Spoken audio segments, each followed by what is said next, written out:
Hello, everyone, and thank you for joining us for this virtual book launch for WorkforceRx, Agile and Inclusive Strategies for Employers, Educators, and Workers. We'd like everyone to put their name and organization in the chat so we all have a sense of who's with us here today. And now I'm pleased to welcome our host, the CEO of Futuro Health and author of WorkforceRx, Ton-Quinlivan. Thank you very much, Michael. Hello, everyone. This is Ton-Quinlivan. I'm so delighted to have your company today at this celebratory event. Now that I've written a book, I have come to have new appreciation for what it takes to write one. So it is really momentous to have this moment and really to have all of you here, my colleagues and friends who are guest panelists today, as well as those who are in the audience listening. First, I wanted just to do a quick call out of the Futuro Health team who's been hard at work organizing these sessions. Proceeds from the sale of the book will be donated to Futuro Health's nonprofit mission, which is to increase the health and wealth of communities by growing the largest network of allied health workers. Even pre-pandemic, but definitely during the pandemic, we know the importance of having the healthcare workforce on the front line, and we so appreciate them, especially when we are in need of care. So thank you for letting me just say a few words to thank the Futuro Health team. And now let's jump back to the book. So some folks have asked me, why have I written this book and why at this moment in time? And I point to the numbers. I point to these numbers. 8.4 million unemployed, 8.4 million unemployed when there are 10 million job openings. And that number, 10 million, has actually gone up since the timing of this Washington Post article. These numbers are very big, and the pandemic has created absolute havoc with a labor marketplace that was already chaotic prior to the pandemic. Now, workers can't find jobs, employers can't find workers. We really need, as a nation, to be revving all engines to connect people with the right skills, with the right jobs. And this is a perfect time to introduce workforce development strategies, proven playbooks that can be employed so that you do not have to start from scratch, and that you know that there are other collaborators out there who can braid their efforts and resources in order to develop the workforce that you need. Employers, this is a really a good moment because normally we're able to transact for the talent that we need to be able to post and be able to get candidates in response. But when you're experiencing what a colleague of mine calls post and praying because you're unsure that anybody is going to respond or unsure that you're going to get the talent that you need, it's a good time to do workforce development because it does take an intentionality and effort to do workforce development. But at least that can give you a much more reliable talent pool. And it's very comforting to know that to have a talent pool on when you're going out and seeking skills and talent. So with that, let me introduce the structure of the book. And the structure of the book is laid out in a set of challenges and solutions. So 10 challenges, 10 solutions, starting here with chapters 1 and 2. So making the fire hose and the garden hose work together.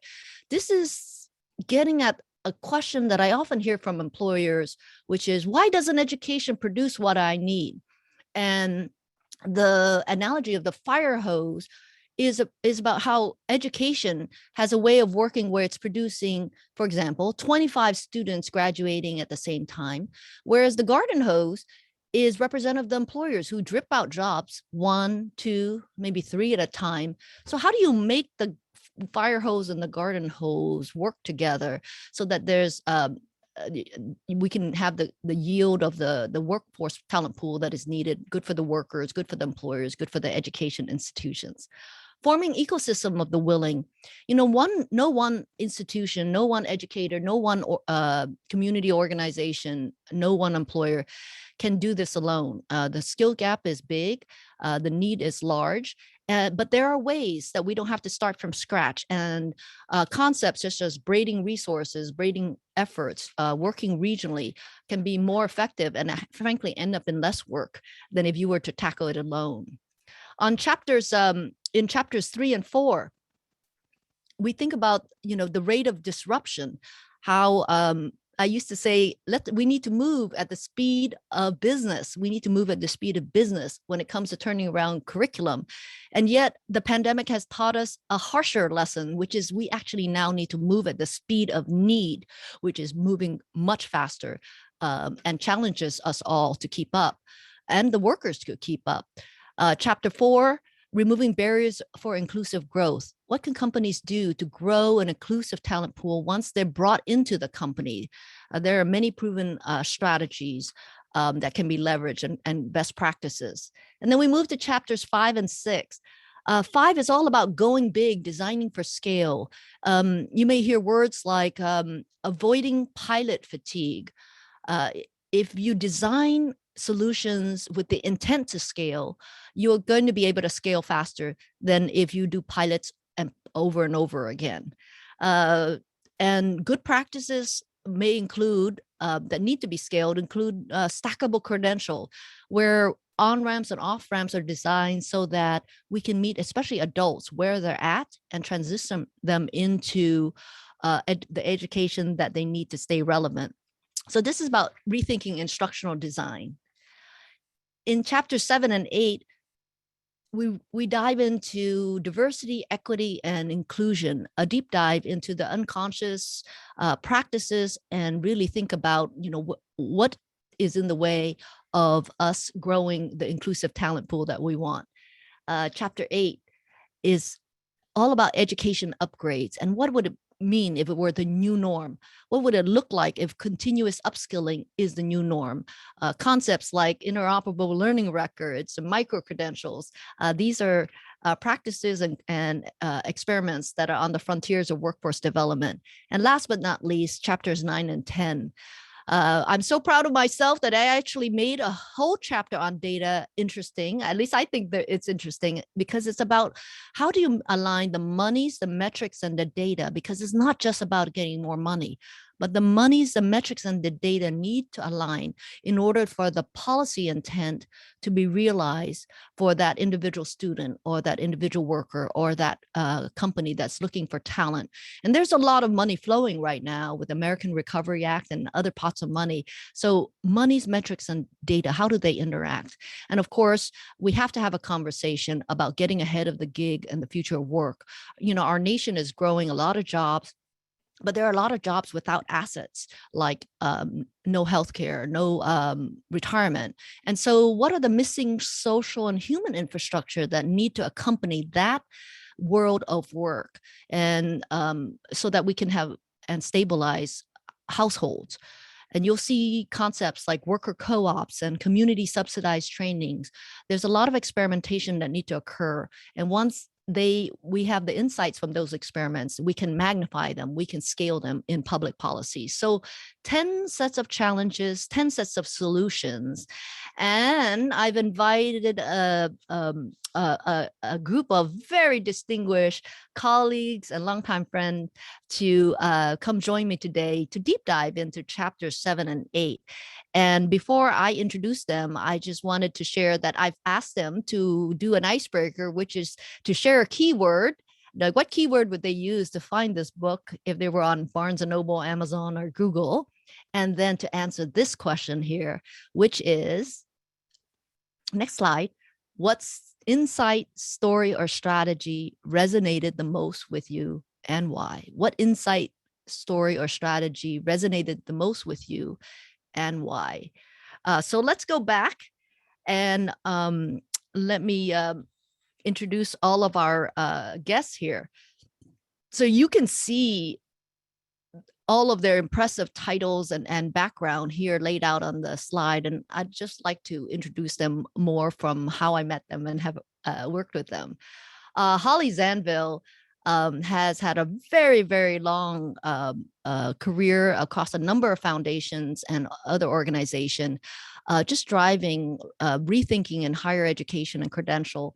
And she's quite the force right now, helping us rethink like stackable credential and micro credentials. So really driving that set of conversations in the country, even bringing in practices from other countries so that the US can learn how it can work. So thank you, Holly, for being here. John Brauer is with the California Labor Federation as Executive Director for Workforce and Economic Development. And what I've always appreciated with John is how courageous he is. When we were doing the Strong Workforce Program task force, he joined me in conversation with our faculty senate to really have a critical, courageous conversation about what it means to prepare students with critical thinking. And he talked about how take Safeway, a supermarket, its whole meat section, let's say the refrigeration unit burnt out and it needs to be restored, or you have $7 million worth of meats about to expire. I love what he said, which is there's a lot of critical thinking going on right there, trying to figure out how to solve that problem. And so critical thinking, amongst all the essential and soft skills, manifests in very different ways. And how do we develop students for that? Shannon Lucas and Tracey Lovejoy are co-founders and CEO of Catalyst Constellation. And I have to give them credit for the current role that I have now. Because at the moment in time when I stepped off from the state chancellor's office, they created a safe space for me to be able to think through, like, where can I have the next impact and to be able to continue paying forward the opportunity that I had. So thank you for Shannon and Tracey for joining me. Paul Granillo, he's very unassuming as a priest in background. Turned economic developments and civic steward. He heads up the Inland Empire Economic Partnership and has really just transformed a region that used to live in the shadows of LA. And I'm so proud that the Inland Empire is now winning grants and winning over industries. And it is thanks to Paul being able to build the ecosystem of the willing. Linda Waugh was a big supporter of the work that we were doing at the California community colleges. And she sat as a trustee on the trustee organization. And I have always appreciated that Linda was thoughtful and was open-minded about the work that we're doing and ambassadored our work with the trustee organization and also represented us on the Strong Workforce Program. And then Gustavo Herrera, he's now with Arts for LA as its CEO, but I met him when he was with a group called the Young Invincibles, which was a policy organization advocating for the interests of sort of the younger folks in our population and their desire to have economic opportunity. And so Gustavo and I share common interest and common value in creating opportunity, no matter what role we play. And he is now CEO of Arts for LA. So with that, let me turn the floor over to Holly Zanville. Thanks so much, Vaughn. And you know me well enough to know that I'm not going to come up with just one word.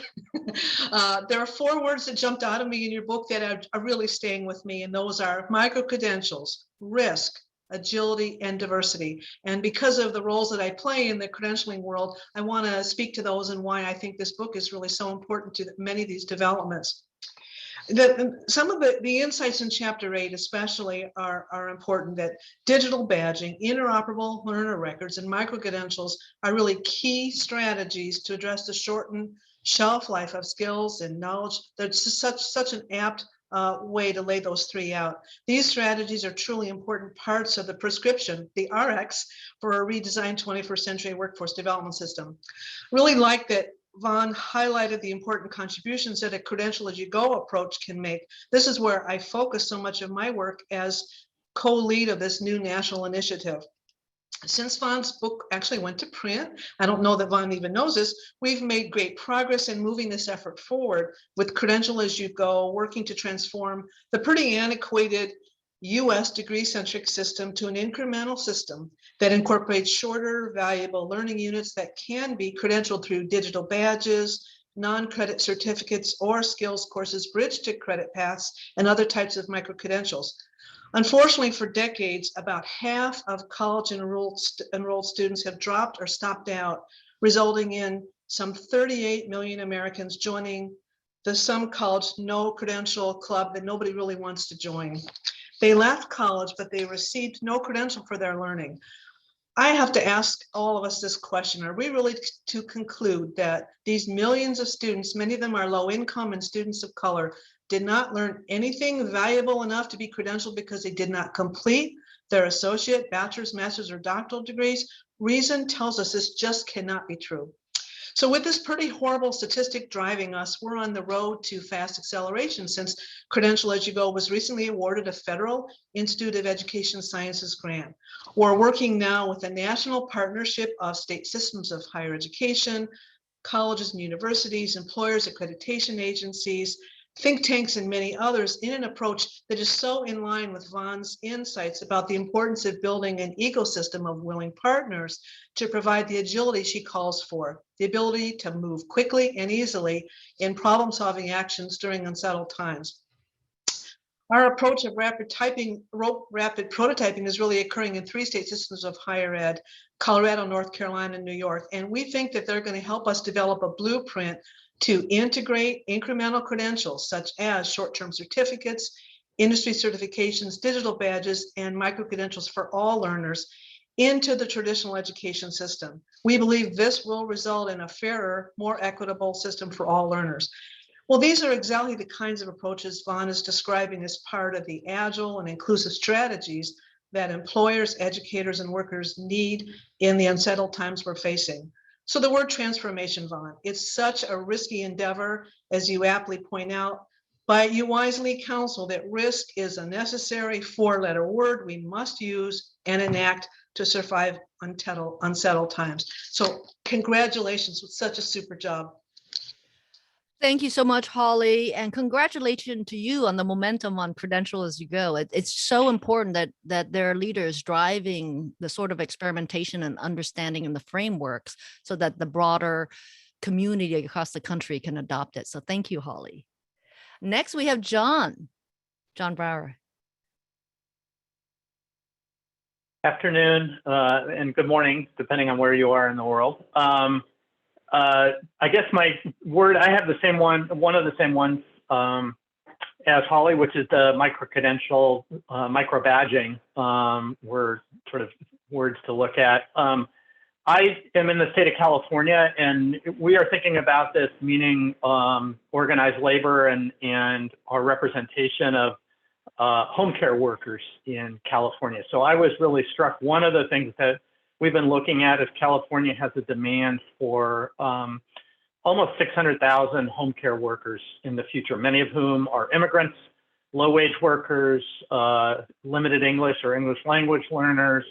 And we really are looking at the ideas that Von had in the book around that, about the ability to both have an important part of our California workforce and economy going forward, learning both getting credentialing and using technology, but then also in providing better healthcare for their family members and other community members that they serve in their jobs. So that was the one that really struck me, Von, was those of us, in addition to maybe where Holly's working, and we may have to go to California, that's, I think, a real big future. And it's also its relationship to a lot of existing workforce systems like apprenticeship that have utilized a standard basic set of curriculum, and then within that have looked at embedding credentials and badges already in California, and or be part of the state community college system to make them more adaptable and responsive too. So thank you for including me today. Thank you so much, John. And I appreciate you facilitating the dialogue. 600,000, if it's just 600,000 home care workers needed in California, you know that number is very big at the national level. So any solutions developed anywhere can be shared and exported. So wonderful. All right, we have Shannon. I'm going to start with this. I don't have the paper copy, but you should definitely buy the book today. The Kindle copy was awesome. The words that I would choose, I have to start with master catalyst, because this is why we had Von in the book, is that she is a master catalyst. And a lot of the words that make catalyst so powerful, she has in the book, like collaboration, systems approach, and I'll talk more about those. I'm going to cheat a little bit because the story that I really wanted to talk about from Vaughn's book is actually in chapter 2. But I picked it because it so clearly demonstrates why we hold Vaughn up as an example of how to have those expert skills being that master catalyst. And I'm going to call out 4 and I'll talk about them quickly. She starts with experimentation and adaptation. She goes on a listening tour and she includes a diverse set of stakeholders. She doesn't just find shared value, she creates shared value, which is really a next level skill for change agents. And she approaches everything from a systems approach. And so the story in chapter 2 is how she got this really like highly competitive and somewhat dysfunctional, statewide ecosystem of community colleges to actually transform into a highly networked and collaborative system that really benefited everybody and was much more efficient. She did this by starting when she got into the vice chancellor's role with a learning journey, which is where we know change agents need to start. And I love the John Cotter quote that she called out: while hierarchy is as important as it always has been for optimizing work, the network is where big change happens. And so she very intentionally tapped into the group of formal and informal leaders who importantly had high trust within the community, but could also think beyond their own parochial needs, which made them amazing collaborators. And then Vaughn held the space that she was giving us credit for. She held the space for them to allow them to express their challenges and frustrations so that she could really get to the bottom of what was actually going on. So she didn't just from that sort of find the shared value, she took that and she created it. And she found this really great lever that was available to her in the system, which was the grants. And by pooling the grants and making the community colleges actually collaborate, 60% the first grant had to, from one region had to collaborate. And the next one, 100% of them had to collaborate to get access to these funds. And they did it and it worked. And so what she did was she also used a tool called breadcrumbing, where she was actually, as people were sort of following the money at the end of that journey, they found this highly collaborative, highly networked regional ecosystem that didn't exist before. And so that final point is it's about systems change. It's not about going in on one small problem, because if you don't unpack the whole system and peel the onion, as she talks about, you're not going to get to that shared value. So she didn't just transform one community college or even one region, she transformed one of the world's largest community college systems in the world. And they effectively became this innovative and collaborative ecosystem where they discovered themselves solving much more complex problems in novel ways than together than they could do alone. So if anyone wants to learn how to do system change, regardless of your focus, Vaughn's book has incredible tools for you. Thank you for bringing this into the world, Vaughn. Oh, thank you so much, Shannon, for just talking about it from a frame of a learning journey. I think it's scary to go on a learning journey and hear what people have to say, and then you feel beholden to, now what do I do with it? And I think it's so wonderful for you to point to that chapter, because it's important for all leaders to go through that in order to come up with a good design that can work for all. So let me invite Tracey. Thank you so much for having us on. And it is a great honor to get to wax poetic about the greatness of this book. And I'll echo so many of the things that Shannon was talking about, starting with, if I were going to put together a keyword list, of course, Catalyst is at the top of the list. And thrilled that mastercatalyst.org is where people can find out more about what you're doing here.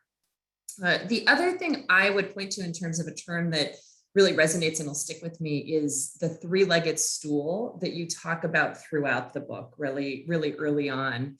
And for me, in my time of having known you, your ability to identify the real problem is so important to actually bring in sustained and lasting and meaningful change. And we see this not only in the frame of the book, how every chapter is set up as a challenge and solution, as opposed to just, kind of naming it.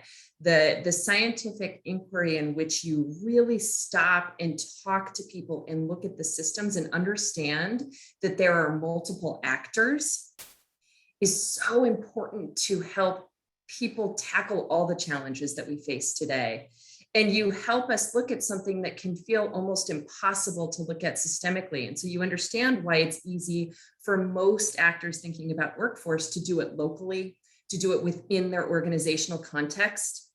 And you show us what that looks like and what the results are versus what happens when you consider that broader context that in this case, you're talking about specific organizations in the three-legged stool, but I like that as an analogy, period, for problem solvers. So in chapter 7, as you're talking about the slope of unconscious bias, one of the stories, because, Marcia's story at the beginning is so powerful, it leaves you almost speechless, but you talk about identifying that in community colleges that are less funded, the assumption of people, kind of dropping in and looking at the surface level was that it was a lack of dollars that was the problem. And as you stopped and you spoke to people and then you looked at the system, what you saw is it wasn't just the lack of dollars, that it's actually the lack of people to not only go after the dollars, but then to leverage the money once it comes in. And so as you looked at what happened in other systems where that wasn't the case, you created, right, a pathway to tie the schools together, that it could allow everybody not to just help where there was one problem, but solve the needs of others and seeing the world from their perspective too. And that's what true systems thinking can do. And so I so appreciate a book that helps us all be better problem solvers, but really how you help us think through this problem and bring forward meaningful and lasting change. So deep gratitude, Lynn. Thank you so much, Tracey. And it reminds me of the story about a particular college that was in a rural area. And as you know, many rural areas have less capacity from a people infrastructure. And as a state, we couldn't even give free money to that college because they had no people on the ground to do the work. And so by pairing them with a neighboring college that was bigger with better resource, they began to then build capabilities and learn the ropes of how to do this work. So thank you. You for saw the real problem. I love it. Yeah. So thank you for bringing up that point. All right. Very good. Paul Granillo. How are you? Good. Thanks for joining us.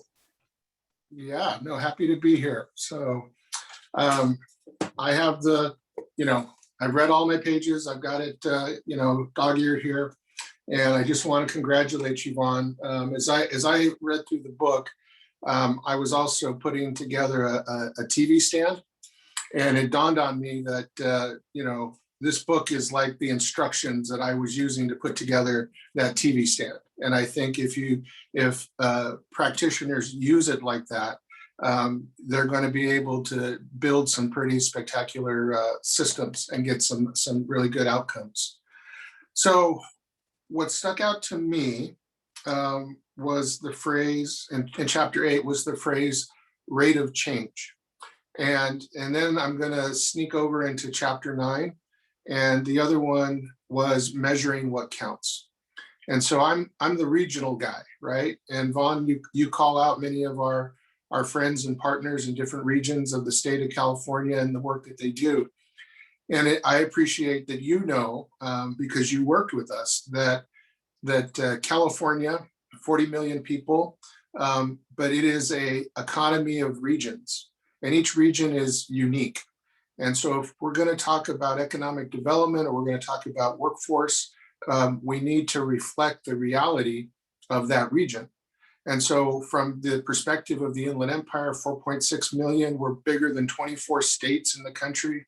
We continue to grow. But one of our major issues is that of regions of over 1 million people, we have the lowest baccalaureate attainment in the nation. So 4.6 million people and only 21% with baccalaureate degrees. 5th largest Latino population in the nation, and that baccalaureate attainment is at 9% for 2.3 million people. And so this question about how do we train people for the jobs that are currently here and going to be incredibly important. And it is in our region where the blue collar jobs in healthcare are an incredible economic driver, manufacturing, and the supply chain, goods movement and logistics. We are a worldwide hub for that. And the need for workforce that is prepared now is absolutely incredible. It is a big driver of our economy in the region. And so we need to be able to keep up with the rate of change. And as I work with companies, industry, it just keeps accelerating. And so our education partners need to appreciate that. We need to be constantly studying and learning. And then we need to be measuring what counts, right? And to get that right is absolutely critical, because we can get pulled off into ancillary conversations that distract us from the outcomes that we need, and ultimately the quality of life that we're going to be able to give people if we get them the right tools and the right knowledge. So I know you get all that, Vaughn, but great book, and thanks for calling all those things out. Thank you very much, Paul, for just spotlighting a number of those concepts. I mean, it's really important what Paul said, that it's really not one size fits all when it comes to regions and economic development. And so identifying the respected organizations, the respected intermediaries like Inland Empire Economic Partnership, who can galvanize and facilitate the conversation of the actors within the region, is so important. And again, it's not something that you can do top down, because there's not one thing in every region. They come in, under different banners, different, in some areas it's called the Chamber of Commerce.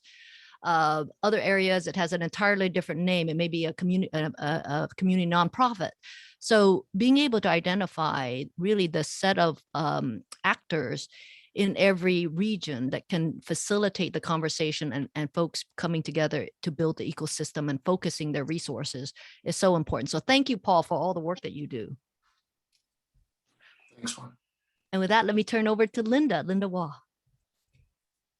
Hi, Yvonne. Thank you for inviting me. So like all the other speakers before, giving accolades to this book, this is really wonderful. It really brings back my memories of working with you, Vaughn, in the community college system. You were such a clear thinker and such a always able to nail down what the issue is and then how to tackle it. And that's also what this book was for me, is to I loved the titling of all your chapters, and that you presented the problem, you presented the solutions, and then at the end there were chapter highlights. So, if anyone's looking for this book, I think you want to look for something that talks about, of course, the workforce strategies, but the agility, of changing education to meet these fast and rapid moving skill needs from our employers. The inclusiveness. So right now in California community college system, we're all very focused on diversity, equity, inclusion, how we use that lens to look at everything we are doing. And of course, as others have said, the meritocracy that you've talked about, the badging, the micro-credentials, but also I love this chapter, the unconscious bias, leveling the slope. And reading that, there were a couple of things that really stood out to me, because workforce has always been something, it's been my passion. It's something I ran on when I was first running for the Board of Trustees. And, but as some of you may know, the trustees are often told that we need to stay in our lane. We can't go into operations. We need to stay with policy.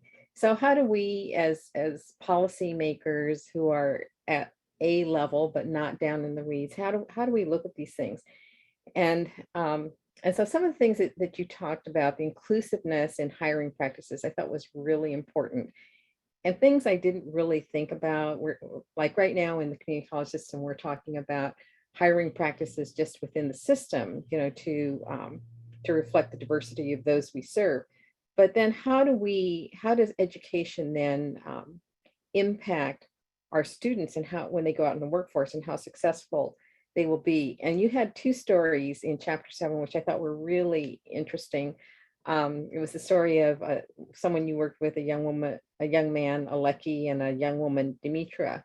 Both you found to be really talented, but were surprised that they didn't make it to the final line when they were doing job interviews, and they were bypassed because they hadn't passed a background check, because they had these outstanding unpaid parking fines. which we know has been common, has led to some police issues where people are being pulled over. And so this really struck me. And by you being so thoughtful and asking your team to look at this more closely and to really examine what was happening, you found that, hey, we're bypassing some really talented people because of these minor things that are happening, these societal norms that we have that maybe some people are not taught, or just, sometimes young people just feel like they're going to just dig their heels in and not do something. So I really love this. And then you quoted someone you were working with, Byron August, who is the CEO of Opportunity at Work. And he talked about how we are unconsciously sidelining talent and using degree-based hiring criteria instead of skills-based criteria. And something that we're talking about is, how do you give credit for experience, not just looking at what you've taken in the classroom. And I really love the stats that they had, that he had. He said 60% of the Americans who are over the age of 25 don't even have bachelor's degrees. And then if that becomes, bachelor's degrees become the criteria by which you're going to hire people, this is leaving 60% of our population out. And of that 60%, 76% of those are African Americans, 83% are Latinos, and 81% come from a rural area. And so he talked about how we're bypassing what he calls stars, or those who are skilled through alternative routes, like community colleges, like military, on-the-job training, workforce training programs. And so that really raised my consciousness, and I hope it raises others in education to really think about the impact that we're having on our students in our education and what we can do to really make these changes. And then you talked about these educational upgrades to the new norm. And when we were working together, one of the questions I had asked is, faculty we're going to drive faculty crazy, when we ask them to keep changing curriculum to meet the needs in industry. And I think it was Burning Glass who came out and said, we have to do these short-term goals to get the students where they need to be. And so you talk about this short shelf life of skills, this rapid change of technology and innovation that is really driving this need. And it really resonated with me that we in education really need to be conscious of that, and how we need to really look at the metrics of mastery. So don't focus on how much time it takes you to do an examination, how much time do you put into education, but let's really measure whether or not people have the skills and the talent and the knowledge they need to really be successful. So don't measure time, measure these skills and use the error cover time, is what you call it, to experiment. And to really be bold, I think, and be collaborative in taking these kinds of risks. So not to continue to encourage sort of a punitive rule-based culture that I think that we have been in for a while, but really to be collaborative and innovative. So I love everything you are doing in this book, Vaughn. I do think it's a how-to. And as I've heard all those who came before me, I now know I have to go back and reread a lot of these chapters because it's so rich with information. There's so much information, and it's really something that I think people can carry with them as a how-to manual. So thank you, Vaughn, for writing this. Well, thank you, Linda, for having read it with such attention. And I too love the story of Aleki, who caught a fish when he was 15 and didn't pay the ticket that you got because the fish was too small. And then that ticket went to court and he didn't show up in court. He's 15 years old. That became a felony on his record. And when he applied, he was blackballed from employment. He didn't even know he had a record. And thanks to the partnership, we were able to expunge, our community partners were able to expunge that, and the company was able to hire him. But thank you for pointing out all these learnings throughout the book that could be of value to someone who's really just at the helm like you of an institution as a trustee. All right, Gustavo, you have the hardest role, which is I saved the best for last here, Gustavo. to try and bring it home. Good morning, Vaughn. Thank you so much for the invitation to be a part of this, and all of the colleagues that are here with us. Just amazing leaders. I completely agree with what folks have shared about this being a playbook, about this being, if I were thinking about words to look this up, it's almost like a how to be a game changer. But what I deeply appreciated about this book, Vaughn, is there's also a lot of personal anecdotes in the book. There was a quote that you shared, your mentor's words, Betty Steiger, who said, you need to give up who you are in order to become who you can be. And I sat and really thought, there's a lot of bits and pieces like that, profound words to really meditate on throughout the book. I think, Vaughn, this book is really riddled with those type of profundities, but also the real world, real-time problem solving that will help leaders who are trying to drive seismic change. I also really appreciated and loved the robot zombie apocalypse story, or the podcast rather. The conversation between Jamie Marisota, CEO of Lumina Foundation, and yourself. It was a conversation around the future of work and the anxiety that, this question of robots taking over human jobs.